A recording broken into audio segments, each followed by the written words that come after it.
Hi, welcome to this week's edition of Blues Talk, where again, Dave, John and myself are going to look back over our win against the Scarlets and look forward to the Heineken Cup weekend with our match against Northampton, of course. Well, boys, a good 36-19 victory against Scarlets. As opposed to a bad 36-19 victory. No, it was good. The game was won really by half time. Second half was just a chase for one try to get the bonus point. We did our usual. Once you're in that position, it's very hard not to look like you've had a bottle of sleepy nighty night, which we did. And unless you're the All Blacks. Unless you're the All Blacks. Scarlets kind of came back into it, but not really. It was all good. It was exactly what you wanted from that fixture. Guys who were hoping that will play or who are looking to play on Saturday played well. It was a whole bunch of goodness. There's only one bad thing, that we actually lost the second half 14-19. Yeah, I noticed that. All right. Yeah, but we won the first half 16-0. Yeah, and that's not a good sign for the mentality of the team sometimes. But in this case, I'd kind of give them a pass on it. The hard work was done. We went to sleep. We'll have to stop doing that. But in that particular game, it's not that material that we went to sleep. If you're going to go sleep in a game, that was the one to do it in. And the Scarlets, fair play to them. They didn't drop the heads like some teams have this weekend. They kept going for it. And fairness, I suppose, was all they could do. But they did come back at us a bit, and they nearly got a fourth try for a bonus point, which would have been a bit.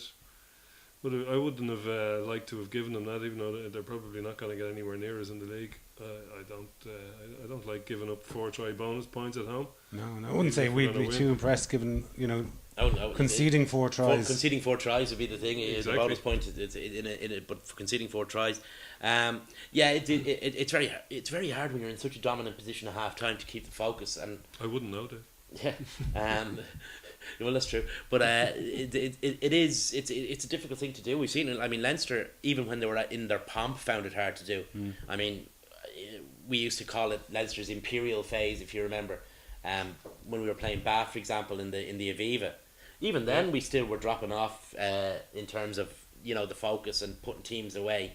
So every team is going to get a purple patch in a game. So well, that's true. And the idea is to keep the purple patch as long as possible. And we kept ours for maybe 50-60 minutes of the 80, so which isn't too bad. Yeah, well, there was 3 players I thought were exceptional. There was Zane, Marty Moore, who we'll talk about shortly, and Jordy Murphy. I thought had another super game. I've very rarely seen him have a poor display. No, I haven't. He's just a belter of a player. He's just great attitude. I think that's his big asset. In fact, he's a great player as well, but he just has one of these attitudes that he's always going to give it a go. It doesn't matter what's going on. He's really developing. You can rely on him, and for such a young guy, he's captain material. A couple of seasons. And one other guy actually. Sorry, just to add a fourth to that, I thought was Rhys Ruddock. Oh yeah, he's had another great guy, form generally. And another one who's captain material. But it's great to have these guys. I mean, At that age, whatever about Geordie, it's still a bit early for him to be pressing maybe Sean or Jamie. Rhys Ruddock is right up there on Kevin McLaughlin's tails. I think he's there. I think he's there. I would start him on Saturday. Just to reward his form. Exactly, to show that. And pour encourager les autres, show that the form guy, if a guy's in form and playing well, he'll get the jersey, But those guys you mentioned were superb. I thought Zane Kirshner was excellent.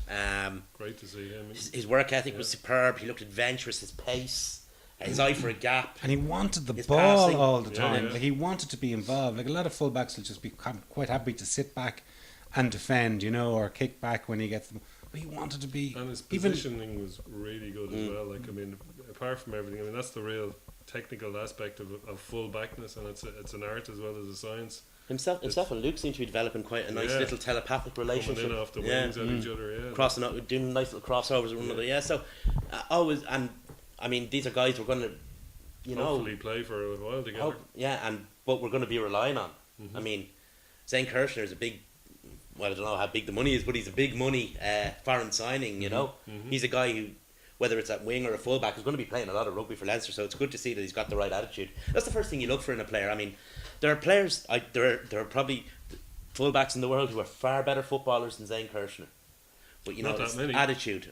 Probably not that many, but it's about attitude. I mean, you see all these guys. Well, if you compare, say, him to De Villiers, who came to Munster about 3 seasons ago, he just didn't seem to like he wanted to be there. I think he was the wrong guy in the wrong Just team at happened the to wrong be, time. Yeah, he's a good Yeah. guy. Great player. I mean, he's captain of the Springboks now. And You compare him to say Curtly Beale.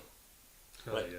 Come on. Who would you rather have? Because I mean, Yeah, but that's Curtly talking Beale is going to cost you 2 wages, him and his bodyguards. Mr. Attitude Problem Yeah. of the Year award. But that's what I'm saying. I mean, there might be more gloriously talented footballers, but in terms of being good professionals, and that's the first thing you look for when you're the first thing you look for is this guy going to be an addition to the dressing room, or is he going to be a poison in the dressing room? And you can tell that Zane is going to be an addition to the dressing room. Well, I remember when he was announced on several forums that I frequent, people were saying, "Oh, what a rubbish signing! What a stupid idea! Why do we want?"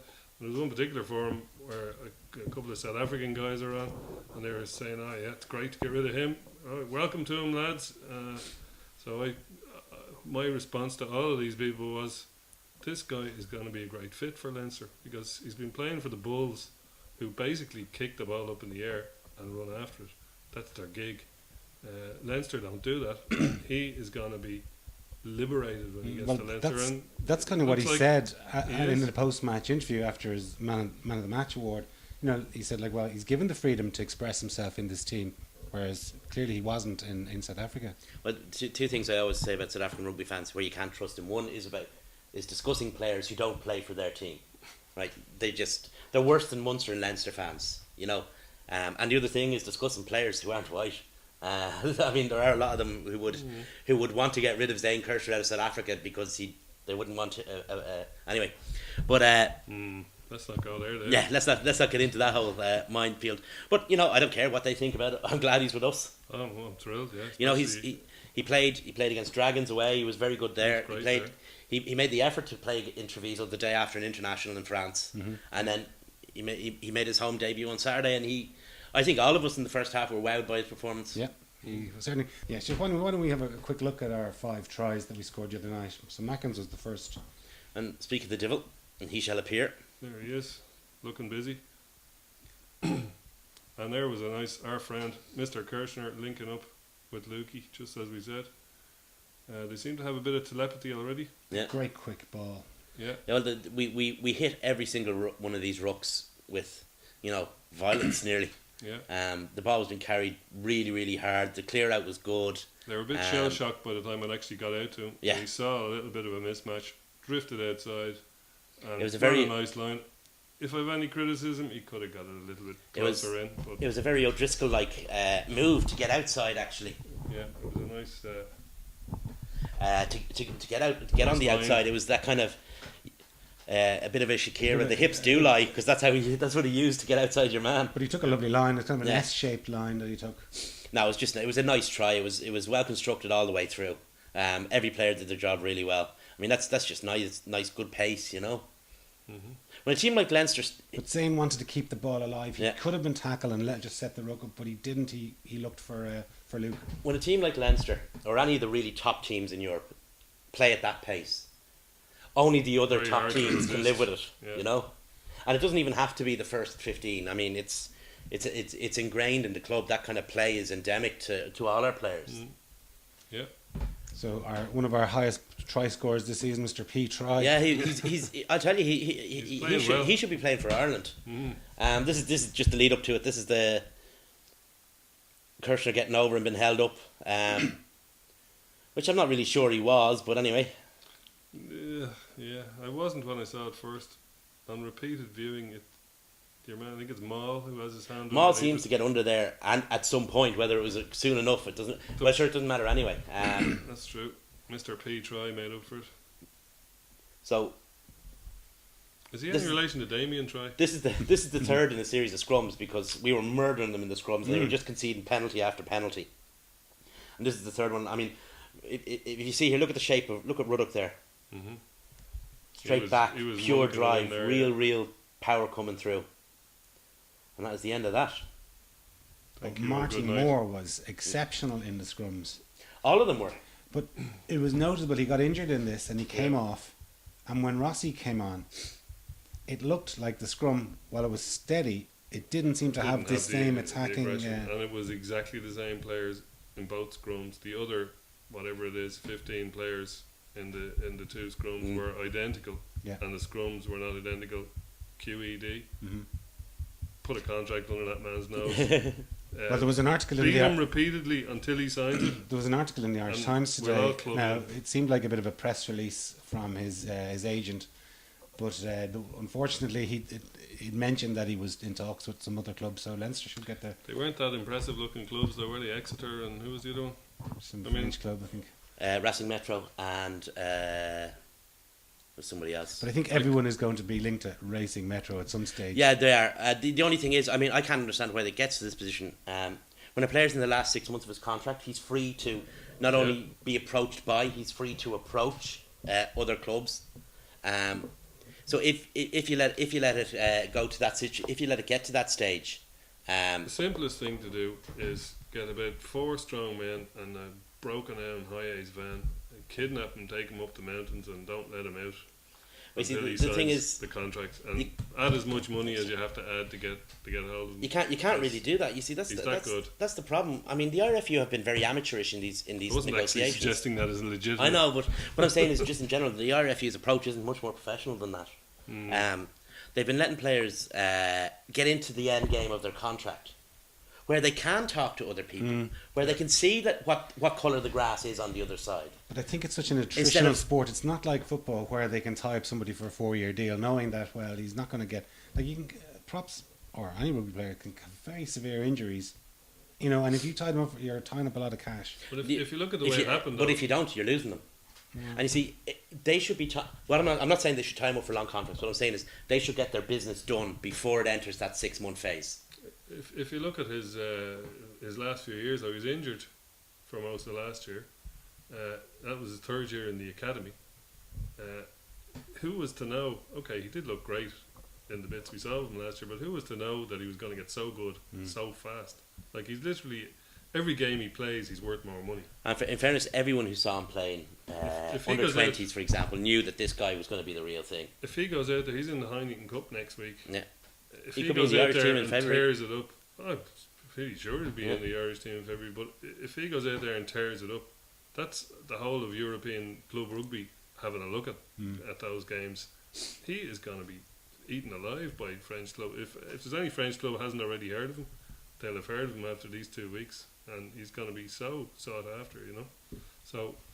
You wanna be- Personally, I want him tied up because Yeah. apart from Rossi, we don't have a whole heap. We've got Tyg Furlong coming. I agree entirely with that, but I think it's poor management of contracts in the first place to let it get into that end game. Well, sorry, all I was driving, I didn't finish that point, all I was driving at was that it's hard to see that he was going to come on so quick. He was put on a development contract, which would be standard enough after coming out of the academy.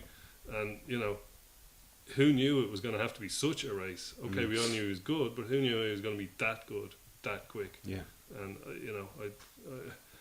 I'm not disagreeing with you that the IRFU sail a bit too close to the wind on these contracts, but, that one in particular, you can maybe see that, that they had some excuse. Possibly. Hopefully the lawyers and the accountants will be sitting I down suppose there's together. also the fact that the laws of the scrum changed in a way that suited him. Yeah, totally. And suited his body shape. And when we look at Jack McGraw is another prop who's obviously come through at a rate of knots. Absolutely. And there's rumours of him going to Ulster.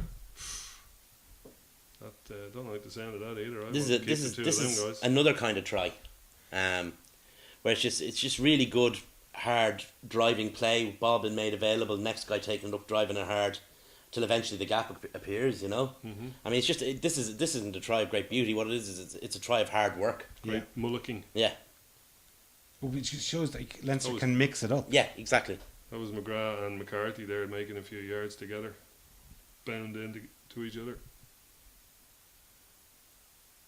And check gets over in there somewhere. God Yeah. knows how he ever saw it to give Yeah, it, fair play to him. but he did. McCarthy had a good solid game actually, but I was saying to you earlier, I think he looked really, whether he got a smack or whether he's just really tired, he looked really bad coming off. Just before he came off, he looked knackered. So I don't know, did he get a knock? Well, you don't know. It could have been said to him, "Go and kill yourself for an hour," kind of thing. Yeah. Don't leave anything out there and then come back. But you would have thought with Leo Cullen in his first game that you would have wanted to get him off early. Although he did give himself a 10-minute break. Yeah, he did. Maybe they wanted to run Leo, give him a long run. Sometimes that helps. Apparently, Leo was hassling them to play for Blackrock, and they said, like he said, if I'm not picked this game, I want to get back playing. And he asked to play for Blackrock, and they said no, you're playing in this game. Fair enough. But he obviously felt he needed some minutes under his belt before the Northampton Of match. course, yeah. This is Redden's try. But the tries all seem to have something different about them. Yeah, again, Kirshner doing a bit of work there. Who's Sean Cronin now? Is it? Yeah. Boom! Skittles. They He just knocks seem so to many fall players. over when he runs at them. It's a combination of He the nearly- power and the pace. He nearly made it himself there. It's like he wants to accelerate into the tackle. Yeah, Mm-hmm. and he can accelerate. He's actually his pace. his acceleration is significant. Mm-hmm. Another guy who played well actually, and wasn't really mentioned in dispatches, but he made a couple of really important carries here, was Dominic Ryan. I thought he did well when he came on. Yeah, he's coming into a bit of form after Yeah. some injuries. We seem to be inundated with Geordie, Murphy, Reese, Yeah. Ruddock. I mean, those three guys, Ryan, Ruddock and Murphy, are like the three just in behind, and they are just tucked in behind. And then you're behind them you've the Academy and Leo Auva. Well, I actually think that's a problem for Leinster. Too many good guys. There's too many good guys. Keeping that amount of guys happy is going to be a problem. We have It may not be a problem next season. Dave. no, but you see that's the thing. You see, I mean, we've got if you look at the if you like the starting team, say McLaughlin, Heaslip, O'Brien, then you've got Murphy, Ruddock, Ryan, And Jennings. and then you've got Jennings, Yeah. and then you've got Auva. You've also got Coughlin, you've got Levy, you've got Gilsonen, you've got. There's a stupid amount of them. Yeah. There's a, I mean, Van der that- Fleer. that is Van der Fleer. That's a serious imbalance in the squad. And what happens then is guys get pissed off because it's not that they're not getting games. It's that they're not even Aren't getting enough opportunities games. to get Because there's games. blockers in front. But Yeah. like, you might see if there's rumours about Jack McGrath being sort of shunted by the IRFU up to Ulster. You might see some of those lads that you've just mentioned, and you've gone through a list of probably 10 there, could be moved to elsewhere if there's gaps in their squads. Well, Ruddock was approached by, I think, Munster and Yeah. Ulster previously and didn't want to go. But you might see a change of, rather than being approached, to now being sort of, well, we're now moving you. But I think the McGrath thing I is. think it has to be a player has to be. Well, the, isn't it- the McGrath thing is different. It seems to be something that's coming from Joe Schmidt actually from the IRFU. but that's my point. And I I, think mean, he it's wants- like in Australia, they move players around Yeah. willy-nilly. You know, New to, Zealand even more so. Yeah. I think Joe wants both his starting or both his loose heads starting as often as possible. Ulster are losing Tom Court. There's an opportunity for McGrath. to- Paddy McAllister's injured again. Yeah, He's just been injured I this think week. Joe wants to have both his loose head starting as often as possible, and this is the way he's going to do it. It's obviously it's good for Ireland, but it's a real pain in the ass for Leinster yeah. Why can't we give them Bent? He's looking good on the loose head. because that's not what Joe Schmidt wants. Why don't we have a look at Zane's first try for us? This try was made in the Southern Hemisphere. Yeah. Kiwis, Aussies, and South Africans. We had the big three. And a ginger. And Mr. Fanning. That was a nice little offload from Lottie. Good Quite footwork enough from game. Gopperth. You'll see from the head-on camera. Really nice footwork. Watch his feet, and when he comes into contact. He's looking good though. He's looking in good shape as well. He's Yeah, looking he sharp. does, yeah. He's looking. He has it all. I was I disappointed believe he in doesn't Lottie, drink as well. isn't it? Uh, Disappointed in Lottie, yeah. especially for their last try. For the amount of class the guy has. Watch. Yeah, he stepped inside well. You don't see it there, but there's an end-on shot in the next clip, or the one after, where you see really good footwork. You see Jamie Gopperth's footwork. It's excellent actually. Here Now we here. go. Step. Look at the Step. footwork there. Constantly Offload. changing direction. A very sympathetic pass. Yeah. Mm. But Takiri was interesting actually. I thought he had one of his better games for Leinster. Yeah. I think he has But- one. I think his problem is that he is the turning circle of an oil tanker. When he gets the ball in his hands, or when he's running in a straight line, he looks superb. I mean, he's powerful. He's fast. The thing is, stopping and turning around. Yeah, but so even- guys are stepping him quite easily. Well, he is 127 years old. And Yeah, well, that's true. I mean, you know, he's a big guy. I think he could do a job for a club that isn't Leinster.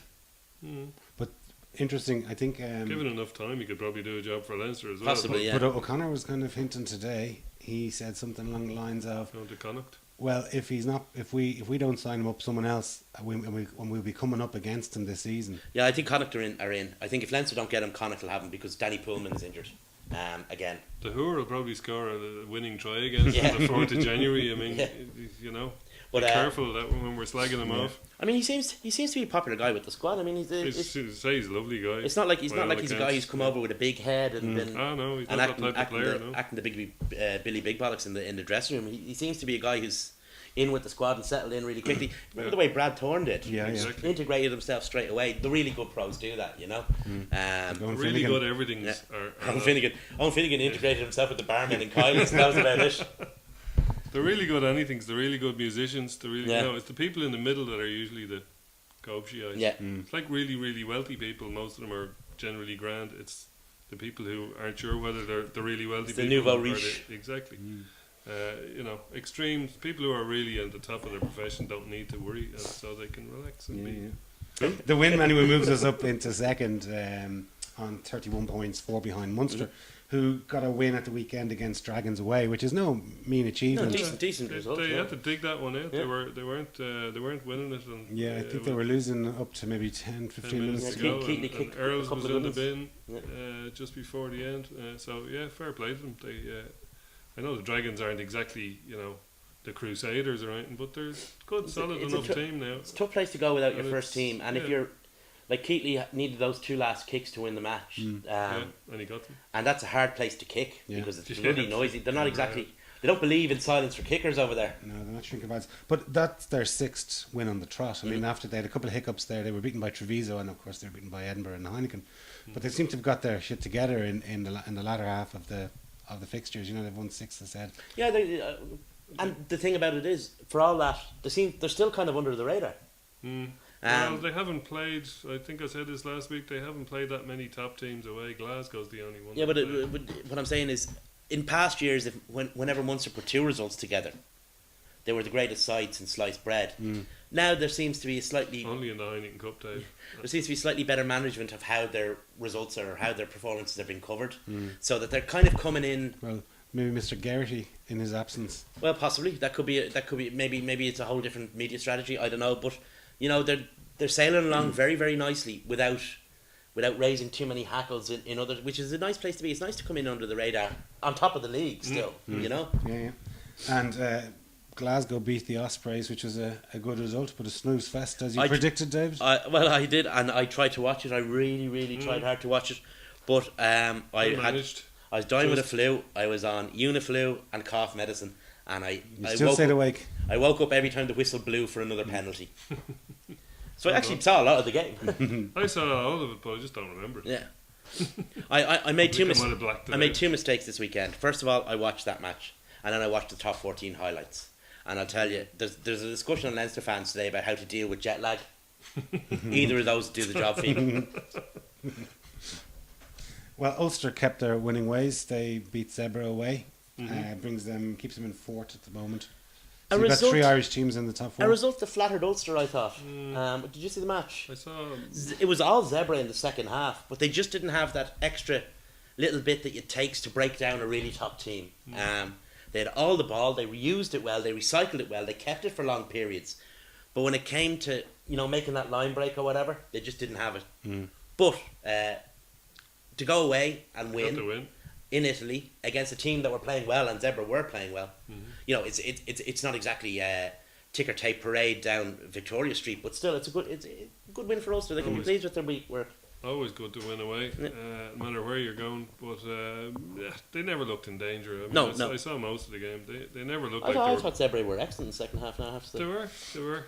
Although I didn't see all of the second half, but yeah, I thought Ulster were depleted as well. They're quite. They were, Quite that's a few true, that guys is true, missing. yeah. So I think that'll be pretty reassuring for them to get the win there. And they'd be missing Tommy Bowe now for another 4 to 6 weeks. Yeah. Well, we've spoken about the Irish, 3 of the Irish provinces are in the top 4 of the league, but unfortunately, Connacht were hammered by Edinburgh, and like they've only won 2 games this season, one in the league and one in the Heineken, both against Zebre. Like they seem to be going backwards. Oh man, yeah. I'm rapidly coming to the belief that what Dick Greenwood said about the Irish team is actually true about the Connacht team. They need a brain transplant. Whatever it is in the attitude of that team, because they're not bad players. I mean, they have good players, and they certainly have good players to be better than bottom in the Pro 12. But there's something in their attitude that makes It's the top 2 inches. it's the top 2 inches. They need some. I think their problems are psychological, and I don't think changing coaches, changing players, none of that. Changing the coach isn't going to fix it. And the McNulty needs to move Yeah, to Galway. they need something, because whether it's too easy for them to accept losses, which I don't think is the case, because you look at some of those players, they're not guys who like to lose. You know, we saw Nathan White up close. You saw Clark when he was playing in New Zealand. You've seen Dan Parks through his career. You see John Muldoon. It kills him every time Connacht lose. So that's not the thing. But there's something in the psyche Something there, in there, yeah. that no matter how good they are, no matter good before the opposition are, they find a way to lose. Well, yeah. Well, That's a funny you way to speak put of it. Toulouse. That's who they've got Yeah. up next. Good you know, link, Dave. But that's the thing about them. You and see, like they weren't hammered by Toulouse the last time they played them. I mean, I think that they were beaten 24-3. They scored 3 2 years 3 ago. tries, I think. but that's the infuriating thing about Connacht, and has been for the last 4 or 5 years. The last time they finished bottom of the league, in I think it was 2009, 2008, 2009. That season, they beat the European champions, the reigning European champions, and the soon-to-be European champions, right? And managed to lose virtually every other game. Yeah. I mean, what's that about? That's the Elwood psychology. That's they give it a lash thing, and they target the games, and they always target Leinster, and they always, But surely this is what I never understood. They'd be better off forgetting about Leinster, forgetting about Munster, forgetting about Ulster, maybe Target even them. forgetting about Ospreys. Target Treviso, target Yeah. Dragons, target Get 4 Zebre, points from all of Edinburgh. Yeah, Oh, I agree, but that seems But to be what they were doing. Like, something in the mindset there's something wrong in the mindset of the camp, and it's fixable because it has to be. they have good players. That's But if you players draw to an do. analogy with say Munster last year, they got a new coach. They didn't fire on all cylinders. They lost and they finished fairly mid-table in the league. They had a couple of outstanding games in the Heineken Cup to kind of cover over or paper over the cracks. But the reality was they were a very poor team last year, and they because they brought a new coach in trying to instill a new way of playing. Maybe we should cut Lamb a little bit of slack. We this should cut season. Lamb. We should have stopped the sentence. Well, there. no, that's a valid point. I mean, that would be a valid point if it wasn't for the fact that we've seen it all before. I mean, Yeah, but their we've squad seen is- Connacht do this. But their squad is far superior than it was 2 or 3 years ago. yeah. I mean, you're talking about look sure. look at the guy like Marmion. Oh, yeah, they're a much I better mean, team. much better Henshaw. players. Henshaw, Clark. I mean, those three lads you could build your team around. But what I think is the real problem they face is if this doesn't get fixed by the end of the season. We talked about Joe Schmidt and we talked about the IRFU move and say players around. They're going to look at Connacht and say, well, there's 3 guys there that we consider to be very important for the national team. Let's move them out. We're going to have to move And them. there'll be Could be. nothing. Yeah. I mean, Yeah. nobody- Well, anyway, why don't we? Because I think that Connacht team is a good mid-table team who are capable of. Well, they were 8th last year. Like, Yeah. Well, I- like, I think that they would you have it say in them. Connacht are worse than Edinburgh, No. Treviso, Zebra? No. Well, maybe not Treviso. I'll give them that. But Dragons. You know, I think Connacht are better than all those. Exactly. Yeah. There's a team from each of the other countries who you would say are weaker than Connacht, but yet Connacht are propping everyone up. Yeah. I would say how you measure these things, though, Jason. And unfortunately, the way they are measured is where they are on the table. Yeah, and, no, you know. absolutely. Well, anyway, we play the Saints for our 4th time in our history. We haven't been beaten by them, and of course, culminating in that great final that Dave's wearing his T-shirt for. Yay! In honour of. In honour of, yeah. You know, I think that we're, for the first time in a long time, Leinster are going into a match with pretty much a clean bill of health, with the exception of Strauss and McFadden. Yeah, it's certainly the cleanest bill of health we've had in a while. Absolutely. If you look at where we were last year Yeah. for Claremont, and they're not Claremont either. I mean, they're bloody good. They're right up there. Yeah. They're second in they're in good shape this year. And They're in playing good well. form. They're second in the English league. at the They have a moment. few out though. They've got Corbusiero. They have a rake of guys out. They've got PC out. They've got who else have they got? They've Ben got Foden. Foden, of course. Yeah. Who I think is a wonderful player. I love watching Ben Foden play. I think he's superb. I remember. Fancy him, Dave. wouldn't you? I remember in that. No, I've seen who he's going out with. I'm no chance. Not in her league. No. She's one of them Saturday girls. Is she? Oh my Yeah. God. You're a Friday lad. I'm a Friday man. But anyway, I mean, but like I just come back to Foden. Like when we played them in that final and they were beaten, he was still willing to Yeah, run yeah. at Yeah, us yeah. and try and attack. You know, he's a super player. Yeah. He's a great But player. Great attitude. he's out for a bit. But there's a couple Their of other pack guys. looks good, They're though. missing a guy called James Wilson. They're missing your man Falatau. Mhm. Faluhi. Photo Elite. Photo Elite, Foti that's the guy. I Khan. think he's going to be all right. They're calling him Chuka Khan. Chuck Khan, yeah. He chucks the ball out of the scrum. I like that. The guy that's really going to kill them, or not kill them, but the guy that they're really going to miss, or certainly the guy that we'd miss, is Corbusiero. Of course, yeah. Yeah, definitely. Really good props on either side aren't exactly lying around the ground waiting to be picked up. No. Corbusiero is one of the better ones. He's a lion, experienced And international. they replaced their two, talismanic props, Yeah. Mujati and Tongawiya. They replaced them with Corbusiero and your man Mafu. Yeah. And Mafu is okay. He's not brilliant. Corbusiero is actually really good. So with him out, that's a huge blow to them. Mhm. They've still got, like, their back row and their second row is still pretty good. Like Day and Laws, I think they're going to have in the Yeah. second row, and Manoa at 6 probably, and Oh, they're still a strong they're side. still a very good, strong still a side. good pack. Very strong But side. Matt O'Connor knows from playing them year in year out at Leicester for 5 years that if you beat them up front, you beat them. That's the way to do it. Plus, their back line is probably a bit more hard hit with the likes of Foden and Peasy out. So if you do get on top of them, you've look at the backs we've got all the fit backs we have. Yeah, well, that leads me on. What team would you start? I mean, we start off with the front row. What would you pick Ross over? I'd start Moore? Moore. I'd if start he's- Moore as well. if he's I'd not- start Moore as well if because he's not injured. like what you were saying about the front row, I think you have to take a set piece off them, especially away from home. If you can take a set piece off them away from home, And the scrum is the one to and go the scrum is the one to go for, because I mean Leinster aren't a great counter jumping team in the line out. It's just not what we do.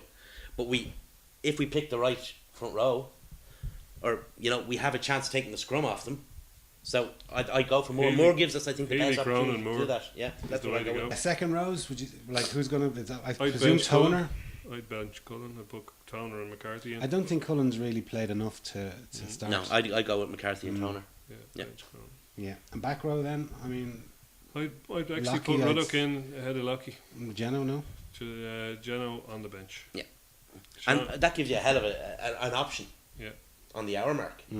McLaughlin and Jennings on the bench. I think they'll go for Lucky start. Well, you could well be right. I mean, there's With a flag Geno, paper between Ruddock, Yeah. but the problem is whoever's going to miss out of Lockie and Ruddock isn't going to make the team.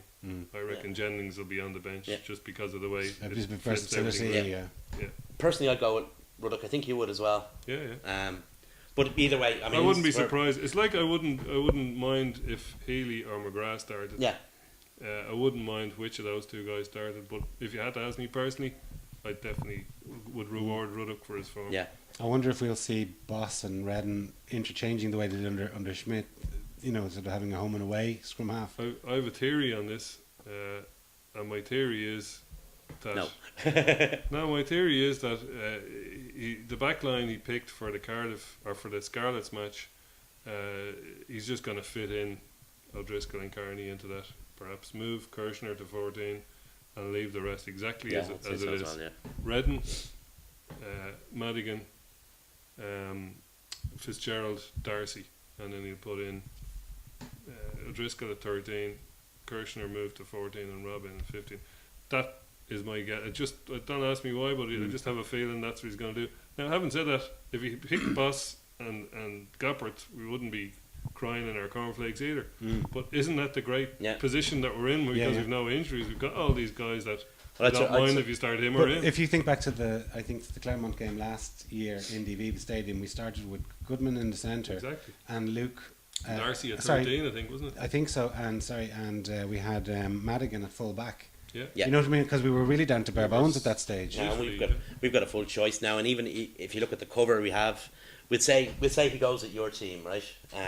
The guys he has to cover on the bench, you've got Jack McGrath on the bench, you've got Mike Ross on Mike the Ross. bench, Leo Cullen, Jennings. Jennings, Cullen and Jennings, like, Boston Goppert, and probably Dave Carney as Dave as Kearney, fit yeah. as Mm. the He's fit. as the spare back. Yeah. I mean that's plenty of options there. that's a pretty decent bench to be able to bring on at various points in the game, like, you know. Because your bench wins you the games these days, really, Yeah. doesn't it? Yeah. And you know, I mean, as they- you saw against the All Blacks, they made some changes who just played super when they came on. Yeah. yeah, but they drip fed those changes into the side just at the right moment. They play, your man Hansen played a A great blinder. Yeah. played a great Well, hand. our fellas seem to be injured. You know, Like we a were hand of making cards. changes because of injuries rather than Yeah. Well, tactical. I think that It's like poker. You've got eight cards in your hand, and you're watching the game going on, and you throw them out onto the pitch as you know. Yeah. That's how it is. You know, I'm just wondering what game of poker you played at 8. I know, I take your point. and a red dog. Or But like, whatever. he's If- not really talking about poker. He's talking about Dungeons and Dragons, but he doesn't want to admit it. so like they've lost against Cast, but they beat the Ospreys. Uh-huh. So I think it's crucial anyway that we come away with at least 1 point. But 1 point is an absolute minimum. Yeah. I want to see us win this. Of I wanna- course. I want to see us win it as I well. don't think we can. The thing about it, I'm we not say saying we it every will. year, it wouldn't matter if Saints had lost all their matches up to this point, because they're an English team, and English teams always try their arse off. You know, that's what they do. Yeah. I mean, we've had a lot of grumbling about English rugby over the last couple of months, so it's nice to be able to talk about the positive aspects of English rugby, and one is the honesty of effort and the integrity of character Yeah, that they put it out onto the pitch. and their fans are pretty good too. And their fans are pretty good, and their beer is excellent. Yeah, So yeah, we know Saints would give it their all, because that's what they do. I think we can win it. I think it's there for us if we can win it. I think the possibility is there. have to for have us. the head right. Yeah. And strategy right. You know, everything has to be right. But We- if everything is right, We get it the would be scrum. hard to stop. We get the scrum. We win the game. I think we have to take them on at their strength, Yeah. which is through the pack. Hammer Yes. the hammer, isn't that what they say? That's Yeah. it, exactly, yeah. That's what you have to do. So anyway, there's lots of other games on this weekend. Just concentrate on some of the matches that obviously the Irish games, but Cast play Ospreys. I mean, Ospreys just seem to be throwing their hat at this tournament. Well, I don't think they have a choice. I think they're just in bad shape. Yeah, I Like, think- they- yeah. You know, I think Rumours that, that Adam Jones is going to Gloucester. I hope that Ospreys. He's injured Ospreys too. always put in one performance a season. I hope it's on Saturday, because that'll take Castor out of it. yeah, be nice. Yeah, and like we need that to happen, Yeah. you know, to start getting them to Oh, concentrate sure. on the top 14. Yeah. Well, Ulster played Treviso, and that the match actually I think kicks off at the same time as ours. Yeah, that's a bonus point win for Ulster. Yeah, you can see. I mean, they've already beaten. Is it them this- away or home? No, it's at home. I They've don't already think it matters. they've already beaten them 32-16 Yeah. this season, or 32-13. Ulster should have the mindset right for that. They should Yeah. be just Heineken Cup, bing. You know. 5 points. Thank you very Yeah, much. they'll be missing Best and also I don't think they miss Boss anymore. No. no, They get but over that. Yeah. Best and also Tommy Bowes. You mentioned. Well, they have Yeah. Gilroy and Yeah, They've no Trimble on shortage. the wing. So I don't and think Allen. I don't think Payne's going to make it back either. Well, they have Allen as well in there. Mueller will be back. Yeah. I believe. So yeah, I'd say they'd be disappointed if they don't get a bonus point, but a win at a minimum for them. Munster play Perpignan on Sunday in Thomond Park. I don't know exactly the ins and outs of the Perpignan team, but somebody said that they're They have a few have a injuries. few I don't. injuries, so- I think people are setting up Perpignan to be out of a bit of Schadenfreude, so they can say, "Oh, Munster beat an injury-struck team." I don't think Perpignan are as badly injury-struck as people think they are, but I don't think that they'll put up much of a fight. I think Munster will be well switched on Yeah. for it as well. You know, I don't think they'll be. Munster will win this handy enough. I'd say they might even get a bonus point out of it. Yeah, We shall see. Perpignan have won one and lost one as Yeah. well. Like I think they're actually top of that pool, That's right, yeah, but not But- by much. but not by much. Yeah. But I think this sequence of games is going to decide the groups. Sort out the men from the boys. That's it by. Yeah. And Munster's old boy Maffey. I don't think he's. I think No, he's been he's suspended, suspended. yeah. Yeah. So obviously he's not going to make his comeback at Thomond. No. And we spoke briefly against Toulouse, against Connacht. I mean, just that could be heads Oh and no, hands. I think Connacht will do. You know, they do it. They do tend to put up a big fight. They will do, and I'd say Toulouse will win, but I doubt they'll get a bonus point, unless they, because I saw Toulouse against. I'm presuming it's in Connacht. No, it's not. No, It's it's not. in Ernest Toulouse. Falloon. I saw Toulouse against Saracens, was it, earlier this season? And that Toulouse team is not what we would know as a Toulouse team. It just doesn't have that glorious. Although they have a monster of a number 8, a young guy. Big, They do, huge yeah, fat guy, yeah, big huge fat guy, basically, yeah. And he's got a girl's name. I can't remember what it is. Gillian. Gillian, yeah. Oi, Gillian. But they don't. I mean, they Come might here. have big, huge fat guys. But Toulouse always had great backs, and they don't have them at the moment. What they Yeah. have, their back line is big, huge fat guys as well. That's the problem. I did see in one of the only moments of genuine skill in the entire top 14 this weekend, Poitevin was playing fullback, put in a lovely little no look, no hold pass to put. I think it was Maydarian in the corner in one of their games. But I mean. Milled. The days of Toulouse, where unless you were absolutely on top of your game, absolutely destroying you, are gone, because that's not their team anymore. They're a dour French top 14 team. A lot of the French It's not that long teams. ago. So, I mean, we played them in less than 2 years ago in the quarter final, and they were looking pretty hot. Yeah, but they've got rid of a lot of those really good players. Over 2 years ago. Yeah. sorry. That was a long time ago. No, it was 11. Yeah, it was 11. Yeah, So 2.5 years. 2.5 years ago. Yeah, but a lot of the French teams have seemed to have gone into this very boring mindset. Like when we were growing up, watching the French backs was just Chucking it sensational. around, yeah. Yeah, they don't do that anymore. They just don't. And Well, they it's- do. They do chuck the ball around, but that's when they drop it, and it goes behind fellas and around their knees. they were I like- mean, I That's, don't know that's what's. the amount of money. I mean, when you throw that amount of money and class into it, everybody cancels each other out, and I think it's when you throw that much amount of money into it, the whole no risk thing takes over, and I think that's Yeah. French rugby is no risk rugby at the Yeah, moment. is it turning into kind of say 3 pointers. schools rugby a little bit like in Leinster, that it's all win at all costs, and a 9-3 is perfectly acceptable. It looks like it. I was just. I don't have any time for French rugby anymore. Was Worst it it last can't year suffer. or the year before where all of the knockout stages of the top 14 they hadn't got a single try, and the final was Toulouse won the final. I think it was 2 years ago. Toulouse won the final Against 12-6 Biarritz. or something. Yeah. It was like dreadful. I mean, true French rugby brands are probably throwing their hands up in But the you air. wonder and how come there's so much money saying been, Sacre Bleu. but there's so much money been thrown at things like French that. rugby, and TV companies are pumping hundreds of millions into it. I mean, the Yeah. TV deal is up for tender at the moment, but companies are willing to pump 80 or more million into the tournament, and yet when we watch it and see highlights of it on Setanta, this just don't get it. Do you know what it's become?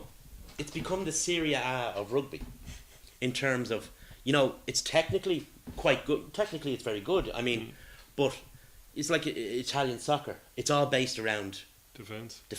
It's all based around not giving opportunities to the opposition, and that's what it's become. I mean, you were saying you watched a couple of years ago. You watched Racing Metro against Toulon because we were playing Racing Metro, and it was drop goal after drop goal after drop goal. They don't even take that much of a risk now because they don't want to take the risk of kicking the ball away. I mean, it has become a very, very dour league. Now you'll still see moments of glorious beauty occasionally, but that used to be the norm. Now it's the exception. Yeah, well, anyway, if you're going over to Northampton, have a safe trip, and Buy Don't us a catch pint. anything. and thanks a million for watching. Cheers, lads.